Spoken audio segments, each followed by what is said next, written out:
ابلیس انسان کا سب سے بڑا دشمن ہے، جس نے اپنے ساتھیوں کو، پورے خاندان کو ایک کام پر لگا رکھا ہے کہ آدم کی اولاد کو یعنی انسان کو قیامت کے دن ناکام کر دے۔ لیکن ابلیس کے خاندان میں ہی پیدا ہونے والا وہ کون شیطان تھا جس نے ابلیس سے بغاوت کر دی اور حضرت محمد صلی اللہ علیہ وسلم پر ایمان لے آیا؟ جب اس کی ملاقات حضور سے ہوئی تو اس نے آپ کو کیا بتایا؟ اور اب وہ شیطان کہاں ہے؟ اللہ تعالیٰ نے انسانوں کو مٹی اور جناتوں کو آگ سے پیدا فرمایا۔ انہی جنوں میں ایک جن جس کا نام ابلیس تھا، اس نے آدم علیہ السلام کو سجدہ کرنے سے انکار کیا، جس کی وجہ سے اسے اللہ تعالیٰ کی بارگاہ سے نکال دیا گیا۔ ابلیس نے قیامت تک انسانوں کو گمراہ کرنے یعنی بھٹکانے کی قسم کھائی ہے۔ اس طرح انسان اور ابلیس کی یہ دشمنی آج تک جاری ہے۔ دراصل جناتوں کی پیدائش حضرت آدم علیہ السلام سے کئی ہزاروں سال پہلے کی جا چکی تھی۔ ابلیس جو قوم جنات کا ایک شخص تھا، اسے بھی اللہ نے انسانوں کی طرح عقل اور نسل بڑھانے کی صلاحیت دی۔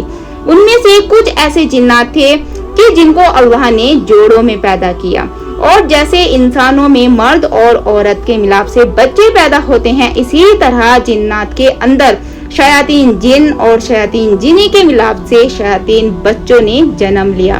لہذا ابلیس کے قریبی ساتھی اور اس کی اولاد بھی وقت کے ساتھ بڑھتی چلی گئی، اور ابلیس کی فوج انسان کو گمراہ کرنے یعنی بھٹکانے کے لیے اس زمین پر پھیل گئی۔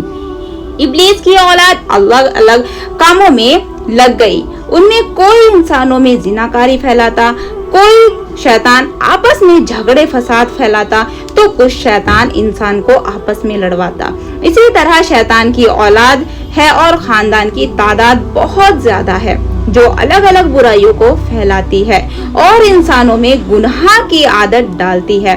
لیکن ابلیس کے ان تمام بیٹوں، پوتوں اور خاندان میں ایک شیطان ایسا بھی آیا جس نے اپنے باپ ابلیس سے بغاوت کی تھی اور گمراہی کے اس راستے کو چھوڑ کر حق کا راستہ اپنا لیا تھا۔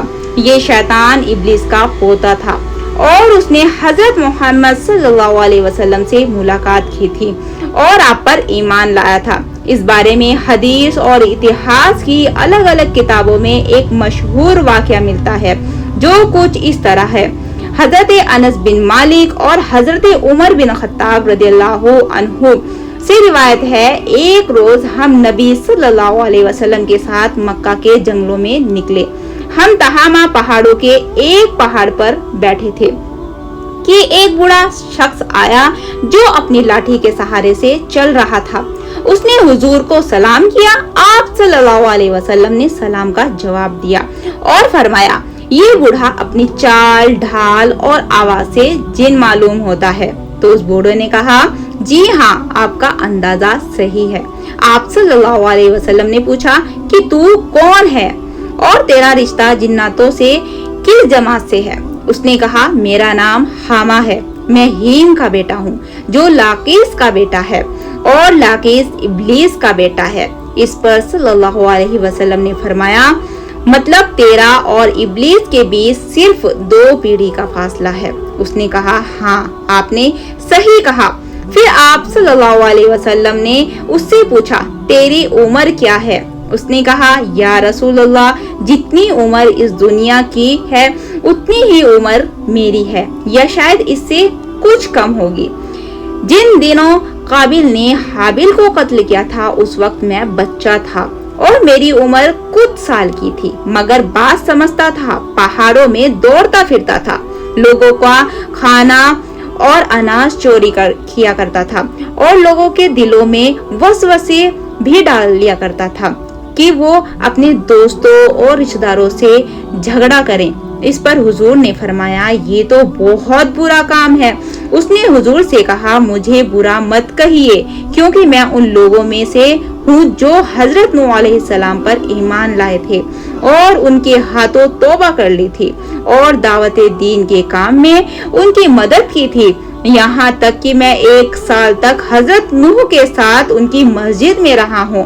میں نے حضرت ابراہیم علیہ السلام سے بھی ملاقات کی ہے، اور جس وقت حضرت ابراہیم علیہ السلام کو آگ میں ڈالا جا رہا تھا اس وقت میں بھی ان کے ساتھ تھا۔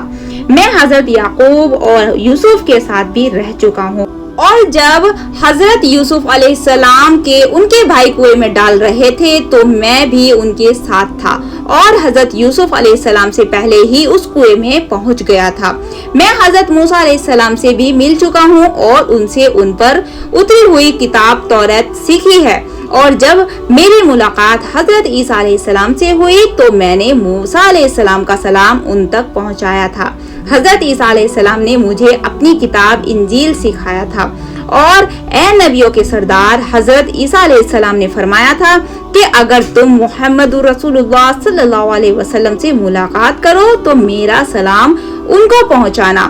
چنانچہ میں اس ذمہ داری کو نبھانے کے لیے آپ کے پاس آیا ہوں اور عیسیٰ علیہ السلام کا سلام آپ کی خدمت میں پیش کرتا ہوں۔ نبی پاک صلی اللہ علیہ وسلم نے فرمایا، عیسیٰ پر سلام ہو، اور اے حما امانت پہنچانے کی وجہ سے تجھ پر بھی سلام ہو۔ پھر حما نے کہا، اللہ کی قسم میں بہت شرمندہ ہوں اور میں اللہ کی پناہ مانگتا ہوں اس بات سے کہ میں کافر رہوں۔ پھر ان سے کہا، میں آپ پر ایمان لاتا ہوں۔ اس کے بعد وہ جن اتنا رویا کہ صحابہ اکرام بھی رونے لگے۔ پھر ان سے کہا، آپ مجھے قرآن سکھا دیجئے۔ چنانچہ نبی پاک صلی اللہ علیہ وسلم نے اس جن کو قرآن کریم سکھایا، اس کو سورہ واقعہ، سورہ مرسلات، سورہ الشمس، معوذتین اور قل هو اللہ احد سکھائی، اور پھر آپ صلی اللہ علیہ وسلم نے اسے فرمایا، اے حما جب کبھی بھی تمہیں ضرورت ہو تو پھر میرے پاس آ جانا اور ہم سے ملاقات نہ چھوڑنا۔ صحابہ کرام فرماتے ہیں، حما وہاں سے چلا گیا اور اس واقعے کے بعد حضور نے حما کے بارے میں کچھ نہیں فرمایا، اور کچھ سالوں بعد آپ صلی اللہ علیہ وسلم کا بھی وصال ہو گیا۔ اللہ سبحانہ و تعالیٰ ہی بہتر جانتا ہے اب حما زندہ ہے یا مر گیا۔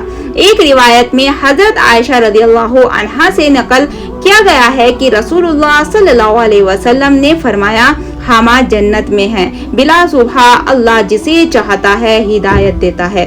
ہدایت اور نور ہر اس مخلوق کے دل میں اتر سکتی ہے جس کو اللہ چاہتا ہے۔